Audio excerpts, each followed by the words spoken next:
जय हिंद दोस्तों, आप सभी लोगों का बहुत-बहुत स्वागत है।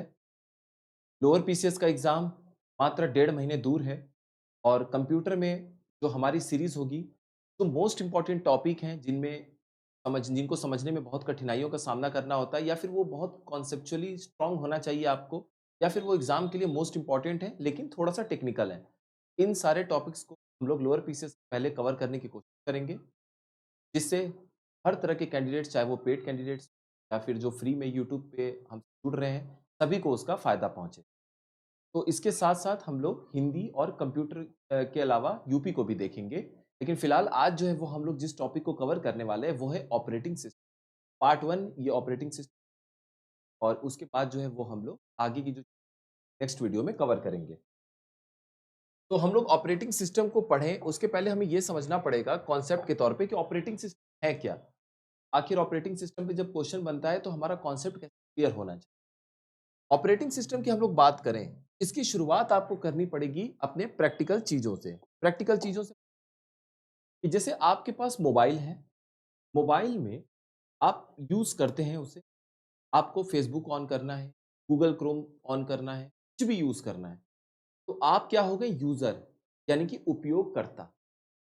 अब उसमें जब आप मोबाइल से यूज़ करते हैं, फेसबुक क्लिक करते हैं, गूगल क्रोम यूज़ करते हैं, क्लिक करते हैं, कुछ यूज़ करते हैं।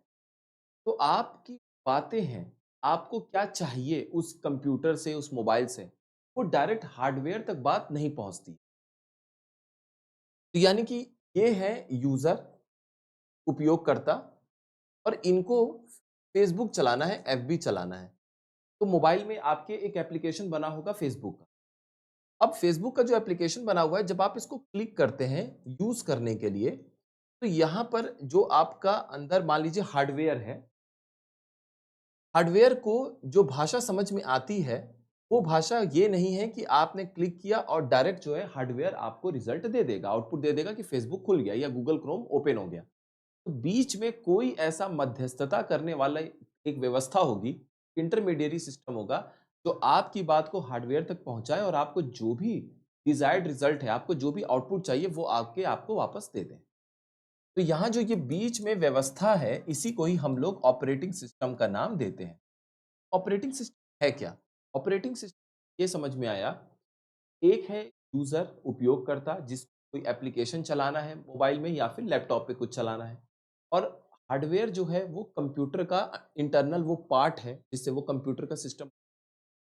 अब आपकी बात को वहाँ सुचारू रूप से बात पहुँच जाए कि आप चाहते क्या है उस मोबाइल में स्टार्ट करना, चलाना या कंप्यूटर या लैपटॉप में, तो वो बीच का जो सिस्टम बैठा हुआ है उसे हम लोग ऑपरेटिंग सिस्टम।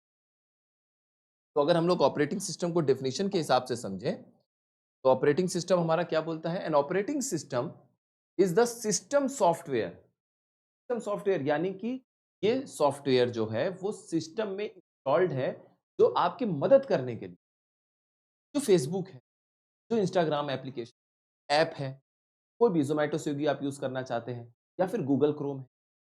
आपके मदद के लिए आसान तरीके से जो सॉफ्टवेयर को बनाया जाता है कि जिसको आपको सिर्फ़ क्लिक करना है, टच करना है और वो ओपन हो जाए, उसको हम लोग एप्लीकेशन सॉफ्टवेयर कहते हैं। और एक शब्द आता है इंटरफ़ेस। इंटरफ़ेस का मतलब क्या होता है? मिलन का स्थल। यानी कि आपने अपने स्क्रीन पे टच किया कोई चीज़ और वहाँ पर वो चीज़ ओपन हो गया तो इस स्क्रीन यानी कि वो आपका चाहे मोबाइल हो, टच स्क्रीन मोबाइल है, तो मोबाइल और आपके बीच में वो मिलन का स्थल, वो इंटरैक्शन का पॉइंट, जहाँ पर आपने कुछ उसको कमांड दिया, भेजा और वो चीज़ ओपन हो गया। तो जहाँ आप उपयोगकर्ता यूज़र और वो सिस्टम मिलते हैं, उसे ही हम क्या बोलते हैं? इंटरफ़ेस। अब ये जो इंटरफ़ेस है, ये सुनिश्चित करता है कि हमारा जो यूज़र है, उपयोगकर्ता है, उसको आखिर हमारे मोबाइल या सिस्टम से चाहिए क्या? मतलब कंप्यूटर या लैपटॉप से क्या चाहिए? तो यहाँ पर ये जो इंटरफ़ेस है, इसमें आपके आसान तरीके से इस्तेमाल करने के लिए फ़ेसबुक, इंस्टाग्राम ये सब बनाया गया है। तो इसे हम लोग क्या बोलते हैं इस इंटरफ़ेस को? इस यहाँ पर जो ये सॉफ्टवेयर जो आपकी मदद के लिए वहाँ प्रोग्राम के तौर पे बना के रखी गई है, फ़ेसबुक, ज़ोमैटो, स्विगी, इंस्टाग्राम वो ऐप्स जो बनाए गए हैं जिनको टच करने के बाद आपको रिज़ल्ट मिल जाता है, उसे हम लोग बोलते हैं एप्लीकेशन एप्लीकेशन सॉफ्टवेयर का काम है कि जो हमारा यूज़र है वो उसको टच करे और उसको अपने जहाँ गंतव्य है पहुँचे। वहाँ उस एप्लीकेशन के माध्यम से वो पहुँच जाए। और जो सिस्टम सॉफ्टवेयर है, वो सॉफ्टवेयर सिस्टम के स्तर पे उसको रखा गया है ताकि हार्डवेयर और यूज़र के बीच में वो मध्यस्थता करके, वो पुल का काम करके, ब्रिज का काम करके आपका काम। तो ये है एप्लीकेशन सॉफ्टवेयर और सिस्टम सॉफ्टवेयर के बीच। अब यहाँ पर जो हमारा ऑपरेटिंग सिस्टम है, क्या ऑपरेटिंग सिस्टम कोई एप्लीकेशन है जिसको आपने टच किया और आपको रिजल्ट मिल गया? नहीं। आपके काम को आसान बनाने के लिए बीच में कुछ व्यवस्था है जिसको हम ऑपरेटिंग सिस्टम बोलते हैं। तो operating system is the system software that acts as an interface between the user and computer hardware. पहले इस लाइन को समझिए क्या लिखा है? ऑपरेटिंग सिस्टम एक सिस्टम सॉफ्टवेयर है जो उपयोगकर्ता, यूज़र और कंप्यूटर हार्डवेयर के बीच मध्यस्थता का कार्य करता है। यह हार्डवेयर संसाधनों का प्रबंधन करता है, प्रोग्राम चलाता है तथा एप्लीकेशन सॉफ्टवेयर को आवश्यक सेवाएं प्रदान करता है। और ये एप्लीकेशन सॉफ्टवेयर क्या है? ये भी हम लोगों ने चर्चा किया। हर वो सॉफ्टवेयर जो आपके आसान से इस्तेमाल के लिए बनाया जाता है स्क्रीन पे, वो एप्लीकेशन सॉफ्टवेयर का हिस्सा है। और ऑपरेटिंग सिस्टम आपके एप्लीकेशन सॉफ्टवेयर जो आप एफबी, इंस्टाग्राम, बाकी ढेर सारे एप्लीकेशंस आपके पास है, किसी इंस्टीट्यूट का ऐप है, तो आपने उन ऐप्स पे जब भी क्लिक किया यूज़ करने के लिए, वहाँ से जो आपको रिज़ल्ट मिल जाता है, ओपन हो जाता है, उसके बीच में ऑपरेटिंग सिस्टम का काम होता है। तो ऐप्स जो हैं वो आपके एप्लीकेशन सॉफ्टवेयर का पार्ट है, ऑपरेटिंग सिस्टम आपके सिस्टम सॉफ्टवेयर का पार्ट है, यानी कि वो जो सिस्टम है, मोबाइल सिस्टम, कंप्यूटर सिस्टम, उसमें वो सॉफ्टवेयर इंस्टॉल्ड है और वो मदद करने के लिए है उपयोगकर्ता और रिज़ल्ट के बीच में। तो ये हो गया आपका सिस्टम सॉफ्टवेयर। ऑपरेटिंग सिस्टम का सिस्टम सॉफ्टवेयर है। It manages hardware resources, executes program and provide services to application software. तो ये है यूजर, यानी कि ये है उपयोगकर्ता, बीच में बैठे हैं ऑपरेटिंग सिस्टम, और ये है आपका हार्डवेयर, यानी कि उपयोगकर्ता और हार्डवेयर को समझने के लिए और आपकी बात को हार्डवेयर, कंप्यूटर या मोबाइल तक पहुंचाने के लिए और वहां की बात को आप तक रिजल्ट देने के लिए जो बीच में मध्यस्थता के लिए बैठा हुआ एक व्यवस्था है, उसी को ही हम लोग ऑपरेटिंग। इसलिए ये सिस्टम सॉफ्टवेयर है, एप्लीकेशन सॉफ्टवेयर नहीं है। सिस्टम सॉफ्टवेयर क्यों है? क्योंकि सिस्टम में, मोबाइल सिस्टम, कंप्यूटर सिस्टम में इंस्टॉल्ड है, पहले से मौजूद है और आपको डायरेक्ट रिजल्ट नहीं देगा। आप यहाँ पर उपयोगकर्ता के तौर पे जब किसी ऐप पे क्लिक करते हैं, चाहे वो फ़ेसबुक हो, चाहे वो इंस्टाग्राम हो, चाहे स्विगी हो, ज़ोमैटो हो, किसी संस्था का आप ऐप रखे हो, उसको क्लिक करते हैं तो आपकी आसानी के लिए जो स्क्रीन पे चीज़ें बनाई गई हैं, उसे हम बोलते हैं एप्लीकेशन सॉफ्टवेयर, क्योंकि आपके एप्लीकेशन के लिए चलाने के लिए वो व्यवस्था के तौर पे सॉफ्टवेयर मौजूद है। लेकिन वो आपकी बात को जब कंप्यूटर के हार्डवेयर के बीच में, हार्डवेयर तक पहुँचाने में जिस सॉफ्टवेयर का रोल होता है, क्या बोलते हैं? उसे हम लोग बोलते हैं सिस्टम सॉफ्टवेयर। सिस्टम सॉफ्टवेयर आपकी बात को पहुँचाता है हार्डवेयर। यही काम ऑपरेटिंग का होता है। अब ऑपरेटिंग सिस्टम का बेसिक जानने के बाद आगे हम लोग 1-2 कॉन्सेप्ट और हैं, तो समझते हैं। सबसे पहला आप तो यही बात है, देखिए यहाँ पर क्या है, आप हैं उपयोगकर्ता, आपके हाथ में मोबाइल है, लैपटॉप है, कंप्यूटर है। आप चाहते हैं कि एमएस वर्ड खोलना, आप चाहते हैं गूगल क्रोम, आप चाहते हैं कि वीएलसी मीडिया प्लेयर चले। तो जब ये आपके सामने आसानी से चलाने के लिए जो गई हैं, आई गई हैं, वो आपका है एप्लीकेशन सॉफ्टवेयर का हिस्सा, MS word application, Google Chrome और ठीक उसी तरह से वीएलसी मीडिया प्लेयर। अब आपकी बात को ये बीच में कोई एक ऐसी व्यवस्था है ऑपरेटिंग देते हैं जो आपकी बात को सीपीयू तक ले जाएगा, सेंट्रल प्रोसेसर जो कि प्रोसेस करना पड़ेगा, उसके बाद मेमोरी तक ले जाएगा, मेमोरी में चीज़ इंस्टॉल्ड है और इनपुट आउटपुट डिवाइस के पास ले जाता है। फाइनली हार्डवेयर को बात समझ में आती है, तो बताता है कि उपयोगकर्ता को क्या चाहिए। और हार्डवेयर जब वो चीज़ को समझता है, हार्डवेयर में क्या है? ये सीपीयू है, मेमोरी है, इनपुट आउटपुट है, वो सारा हार्डवेयर का पार्ट है। अब हार्डवेयर जब सारी चीज़ें प्रोसेसिंग करने के बाद जब रिज़ल्ट देता है, वो रिज़ल्ट आपके पास जब आता है तो वो रिज़ल्ट क्या है? एमएस वर्ड खुल जाएगा, गूगल क्रोम खुल जाएगा, वीएलसी मीडिया प्लेयर पे चलाना चाहते हैं, चलने लगे। इसके बाद हम अगर बात करें, ऑपरेटिंग सिस्टम के कई सारे पार्ट होते हैं, बट आज जो हम समझेंगे 2 पार्ट, एक कर्नेल को समझेंगे और एक आउटर लेयर है शेल को समझेंगे। कर्नेल क्या है? जैसे हम इंसानों का जो हृदय होता है, हार्ट होता है, हार्ट बोलते हैं कि हार्ट पंप करता है, ब्लड को चारों तरफ पहुँचाता है। ठीक उसी तरीके से ऑपरेटिंग सिस्टम हार्ट है, या फिर पॉलिटी का आर्टिकल 30 को हार्ट एंड सोल कहा जाता है। तो वो हार्ट आपका क्या है? कर्नेल। कर्नेल क्या है? ऑपरेटिंग सिस्टम का वो मुख्य हिस्सा जो आपकी बातों को लेके हार्डवेयर तक पहुँचाता है और जो रिज़ल्ट आता है वो शेल के माध्यम से आप तक ले आके और रिज़ल्ट आपको क्या चाहिए? आपको एप्लीकेशन चलाना है। तो यहाँ पे कर्नल को हम ऐसे बोलते हैं, kernel is the heart and core of the operating, यानी कर्नल जो है वो ऑपरेटिंग सिस्टम का हृदय है एवं मुख्य भाग होता है। तो ऑपरेटिंग सिस्टम का मुख्य भाग, ऑपरेटिंग सिस्टम कई चीज़ों से मिलके बना है, लेकिन जो उसका मुख्य भाग है वो आपका क्या है? हार्ट हम किसको बोलेंगे? कर्नल। यानी कि कर्नल के इर्द-गिर्द पूरा ऑपरेटिंग सिस्टम व्यवस्थित तरीके से चलता है।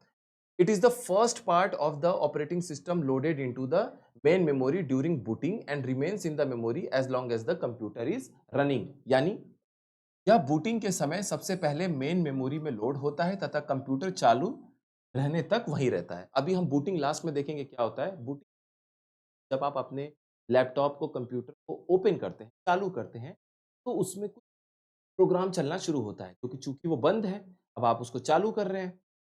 तो आपके कोई एक मेमोरी होती है जहाँ पे चीज़ें फिक्स होती हैं। अगर आप लैपटॉप या कंप्यूटर बंद भी कर देते हैं तो आपकी इन्फॉर्मेशन गायब नहीं होती है। तो फिर वो डिब्बा बन जाएगा नॉर्मल सा। तो वो जो मेन मेमोरी जहाँ पे सेव रहती है, क्या बोलते हैं? मेन मेमोरी कहते हैं आप। और मेन मेमोरी से उठ के जब आपको लैपटॉप ऑन करना है तो तुरंत उठ के वहाँ पर आपके सामने प्रस्तुत हो जाती है किसी मेमोरी में, जिसको रैम बोलते हैं, रैंडम एक्सेस। रैम में आके सेव होने लगता है। तो क्या होता है कि प्रोग्राम वहाँ से लोड होके आपके कंप्यूटर हार्डवेयर में जो हार्ड डिस्क है, सॉलिड स्टेट ड्राइव एसएसडी भी बोलते हैं, वहाँ से उठ के वो आता है सीधे पर रोम में।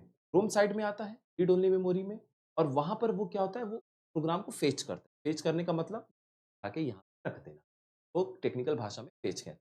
अब वहाँ पर वो जब प्रोग्राम चलना शुरू होता है, रन करना शुरू होता है, तो आपके सामने डेस्कटॉप पे कुछ लिख कर आता है, प्रोग्राम स्टार्ट होता है। यानी कि कंप्यूटर हमारा स्टार्ट हो रहा है।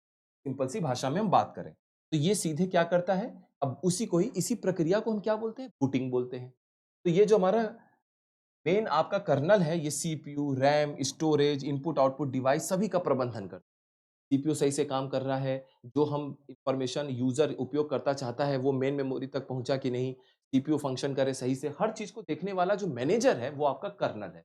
कर्नेल जो है वो किसी ऑफ़िस के मैनेजर की तरह, काम मिल गया, समझ में आ गया, वो टास्क सबसे करवाएगा, काम सबसे कंप्लीट करवाएगा। तो यहाँ पर अगर हम एक सिंपल प्रक्रिया से समझने की कोशिश करें, तो आपने कंप्यूटर को जो चालू करने की कोशिश किया, उसको हम बोलते हैं बूटिंग। और बूटिंग के बाद क्या होता है, मेन मेमोरी जो है, वहाँ से रैम में प्रोग्राम लोड होता है। रैम क्या है? किचन में आपको खाना बनाना है, तो आपने जो डिब्बे में करके अपने स्टोर रूम में या फिर अपने स्टोव से दूर जो रैक बना होता है किचन, जो आपने मसालों को, नमक को सब रखा हुआ है स्टोर करके सुरक्षित तरीके से, वो हमारा क्या होता है? Main memory. जब आपको खाना बनाने की ज़रूरत होती है, तो कुछ चीज़ें आप अपने बगल में लाके प्लेटफ़ॉर्म पे रख देते हैं, वो रैम है। और अब जब खाना बनाना है, तो कहीं से भी ऐसे उठा के मान लीजिए यहाँ नमक लिया, कुछ भी बना के उसमें खाने में डालते चले गए। तो रैंडम एक्सेस का मतलब क्या है कि कहीं से भी एक पूरी मेमोरी है, उस मेमोरी में हम कहीं भी चीज़ें रख दें, प्रॉपर तरीके से याद ना करें कि नमक किधर है, डिब्बा किधर है, और खाना बनाते समय लेते चले जाएँ। तो उसी तरीके से रैम काम करता है। एक आपका मेमोरी होता है, कहीं पे भी अलग-अलग जगह मेमोरी में चीज़ सेफ है, और वहाँ से तेज़ी से उठाना होता है, जहाँ से भी उठ जाए। जहाँ से भी उठ जाए, फिर वो धीरे-धीरे करके चीज़ें काम शुरू होती हैं। तो ये हो जाता है मेन मेमोरी में लोड होना। हमारा मेमोरी में पड़ा हुआ है, अब हम कंप्यूटर लैपटॉप ऑन किए, तो जो हमारे गैस चूल्हे के पास में चीज़ें रखी हुई हैं, हम अपने किचन के रैक या स्टोर रूम से लाके सामान, मसाला रखना शुरू कर देते हैं। उसके बाद क्या है? प्रोसेसर, खाना बनाना। हम लाके अपने बगल में मसाले को रख दिए, नमक को डाल दिया, अब हम खाना बनाना शुरू किए। यानी कि जो भी उपयोगकर्ता को रिज़ल्ट चाहिए, हम उसको प्रोसेस करना शुरू कर दिए। और उसके बाद ये रैम में चीज़ें चली गईं, स्टोरेज है, और इनपुट-आउटपुट डिवाइस के माध्यम से आपको मिल जाएगा चीज़ें। आउटपुट डिवाइस क्या है? स्क्रीन। स्क्रीन पे आपको रिज़ल्ट चाहिए था, खुल के दिख जाएगा कि गूगल क्रोम खुल गया, एमएस वर्ड खुल गया। तब आपको पता चल गया कि खुलना था, वो खुल गया। पता चला, क्योंकि जो स्क्रीन है वो आउटपुट का काम करता है। तो इस तरीके से चीज़ें काम करती हैं और कर्नेल इसमें मेन भूमिका निभाता है। अब आगे आप देखेंगे कि क्या कर्नेल ही वो पहला पॉइंट है जहां पर उपयोगकर्ता डायरेक्ट बात करता है ऑपरेटिंग सिस्टम से? तो ऐसा नहीं है। शेल का मतलब क्या है? Outer layer. इसीलिए जैसे अंडे का बाहरी हिस्सा होता है उसको एग शेल बोलते हैं। इस तरीके से जो ऑपरेटिंग सिस्टम है, तो आपने जो application software, Facebook, Instagram, Twitter, अलग-अलग जो एक्स है, अब अलग-अलग आपने ऐप को ऐसे क्लिक किया। जब क्लिक किया तो ये एप्लीकेशन सॉफ्टवेयर है। वो एप्लीकेशन सॉफ्टवेयर को तुरंत पता चल जाता है कि यूज़र करना क्या चाहता है।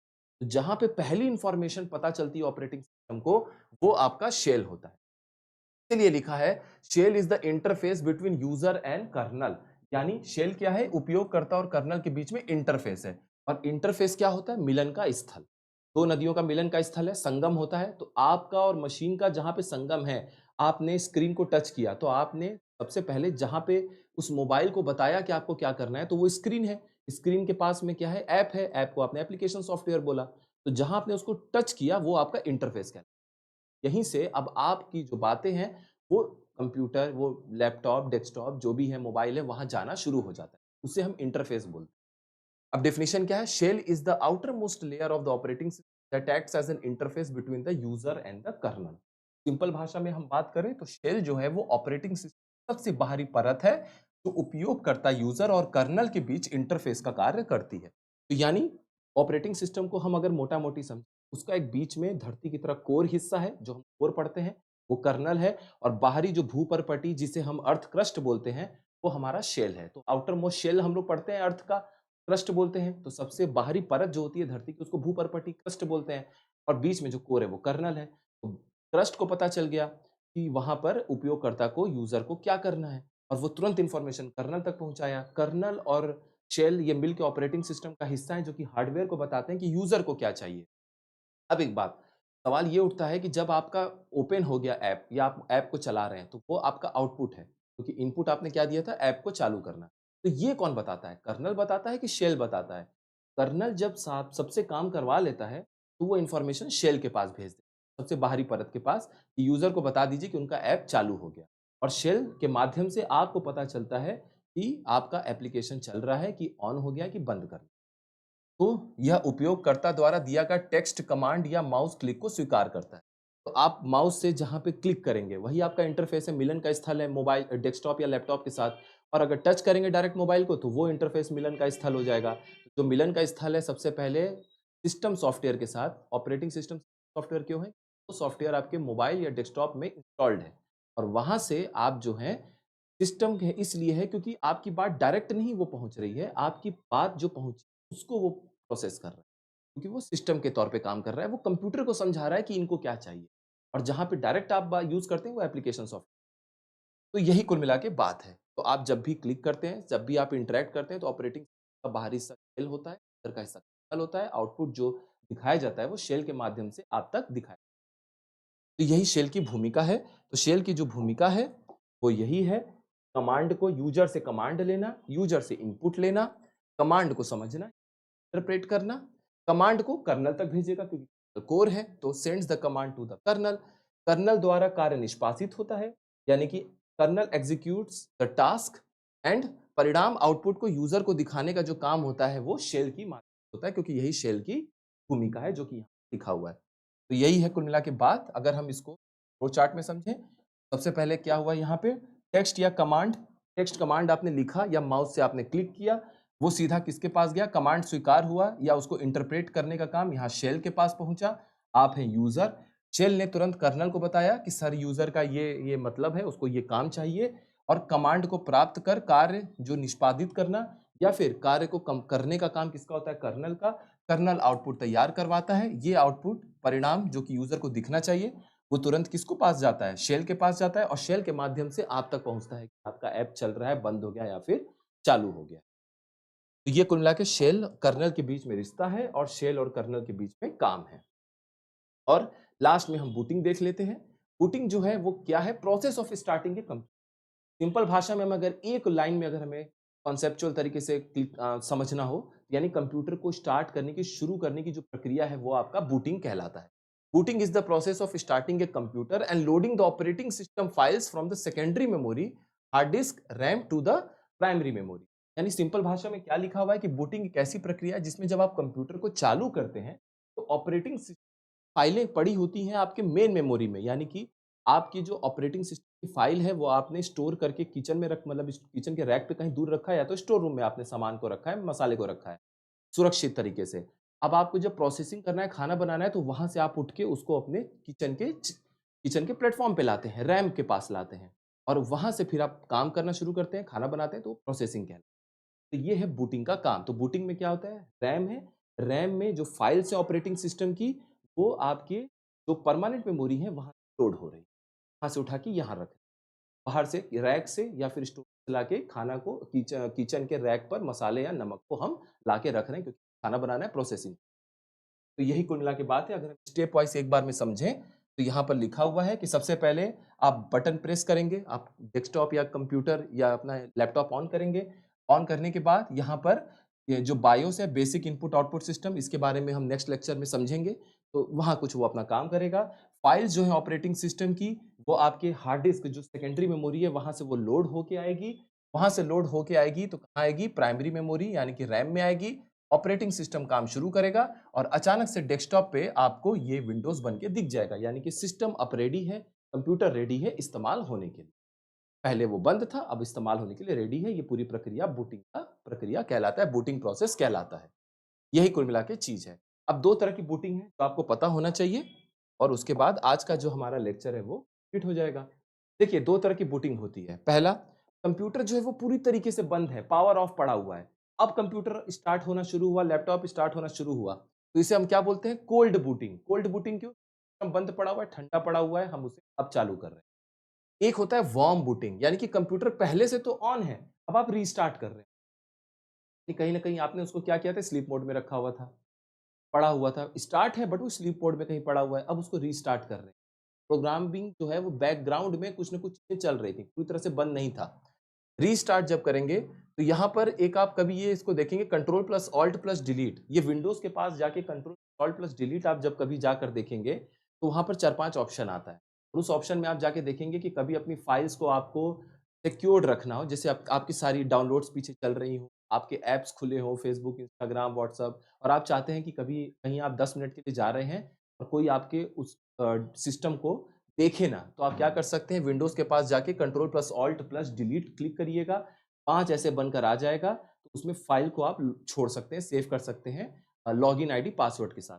तो जब आप दोबारा आके लॉगिन करेंगे उसी पासवर्ड से, तभी आपका वो सिस्टम फिर से वो स्क्रीन जो है सामने खुल जाएगा, जो बाकी बैकग्राउंड में चीज़ें चल रही हैं वो आप देख पाएँगे। बाकी लोग नहीं देख पाएँगे कि वेबसाइट खुला है, कौन-सा ऐप खुला है या फिर क्या चीज़ें चल रही हैं। तो यहाँ से भी चीज़ें हो सकती हैं, रीसेट बटन भी इसको, तो यानी क्या है? शट डाउन हो चुका है, कंप्यूटर बंद हो चुका है, फिर आप ऑन कर रहे हैं तो कोल्ड बूटिंग। और अगर कोई कंप्यूटर पहले से चल रहा था, बैकग्राउंड में कुछ चीज़ें प्रोसेसिंग हो रही हैं, और फिर आप उसको रीस्टार्ट जब करते हैं, यदि कंप्यूटर को रिस्टार्ट कर रहे हैं आप, कंप्यूटर तो नए सिरे से चालू हुआ नहीं है, पहले से चल रहा था, रिस्टार्ट आपने कर दिया, कभी-कभी फंक्शन नहीं होता है तो रिस्टार्ट कर देते हैं। तो रिस्टार्ट कर दिया, पहले से कंप्यूटर ऑन था, दोबारा आपने रिस्टार्ट करने की कोशिश, वार्म बूटिंग होगी। तो वार्म बूटिंग और कोल्ड बूटिंग में क्या अंतर है? इस समझ में आ गया? पहले से बंद है, स्टार्ट किया, पहली बार में स्टार्ट किया तो कोल्ड बूटिंग, पहले से चल रहा है, आपने रीस्टार्ट दबा दिया कि चलो थोड़ा-सा सही हो जाएगा, रिफ्रेश जैसा, तो वो हो गया वार्म बूटिंग।